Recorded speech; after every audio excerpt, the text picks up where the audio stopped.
Warning, there will be spoilers for the Star Wars Andor series in this video. If you haven't seen all the episodes released so far, proceed with caution. You have been warned.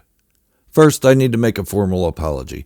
In my last video, I said that the clones in Star Wars Andor Episode 7 were still under the brand of the Republic.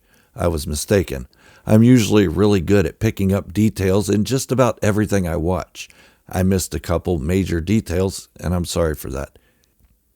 If you love Star Wars as much as I do, then you've come to the right place, because that's all I talk about here, and I upload as frequently as I can, really, without oversaturation, of course. So go on and hit that subscribe button to join the fastest growing army of Star Wars fanatics this side of the Mississippi River. Now, let's get on with the topic. The first detail is that the clones are being led by an Imperial officer. This is evident by his uniform, of course. I have only recently noticed that the clones are a bit more robotic than we had seen them in the Clone Wars seasons 1 through 6. They act more like they did directly following Order 66. We see those actions in the Clone Wars Season 7 and the Bad Batch Season 1. Another thing I noticed upon reviewing the 7th episode of Andor is that Cassian Andor himself is taller. Almost as tall as his adoptive father, Clem Andor. His hair is also curlier. This tells me he's a few years older than he was in the flashbacks in the first episode of Andor. So he's likely around 13 years old in episode 7 and around 10 to 11 years old in episode 1. So, the street scene in Andor episode 7 was definitely after the events of Order 66. But the massacre on Cassian Andor's home planet of Kenari is most likely still caused by the Republic. Remember, Marva said that they needed to get out of there before the Republic arrived. And she took Cassian because she knew everyone on the planet would be killed. Yes, my original thought about the street scene has altered, but with Marva's words and fear, the Republic is still responsible for a massacre. It means they are still showing the Republic in a darker light than we'd seen before, a dark light that we did not see before Order 66. When we thought the clones had no choice due to their inhibitor chip. Again, my apologies for the misunderstanding of the clones invading Ferrix. Now, let's move on. Same topic, but in a different way. As I said, the Republic is most likely responsible for the massacre of Kenari. We haven't seen that yet, but I'm sure we will by the end of the first season of Star Wars Andor. But not only does this have an effect on us that we didn't expect, but we really should expect it, honestly. When Tanwi stated that the clones will obey orders without question, remember, in Attack of the Clones?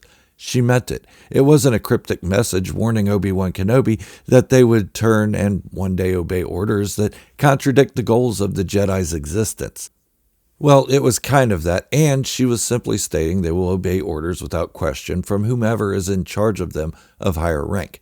The goal of Chancellor Palpatine was to allow the Jedi to become close to the clones, making the Jedi trust them, in turn making the betrayal unexpected and a much deeper cut. Why else would he allow Jedi to be generals of an army controlled by the Republic? So in Star Wars Andor, the Kenari massacre is possible to have been done by clones under the command of someone like Tarkin, or even a Jedi like Pong Krell. Remember him?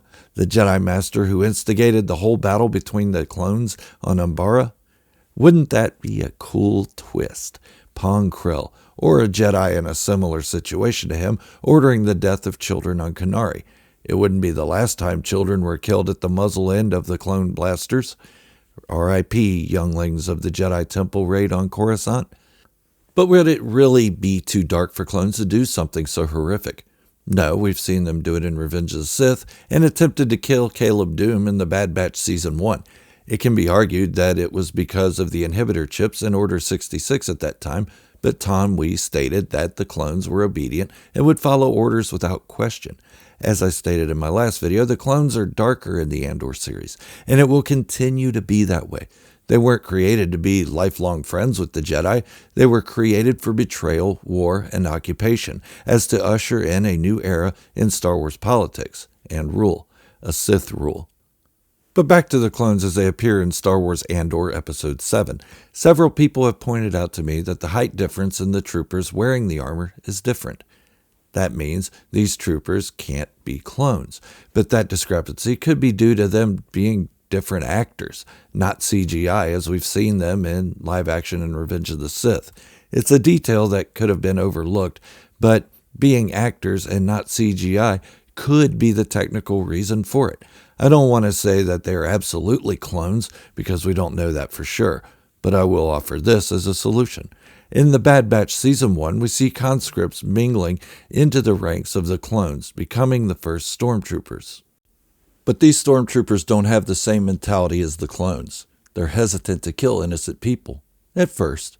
Their armor is also different. Now, it could be that we are only seeing a small portion of the new recruits, and some of them may have been given clone armor in the Bad Batch. But from what we've seen of the test recruits, that isn't the case.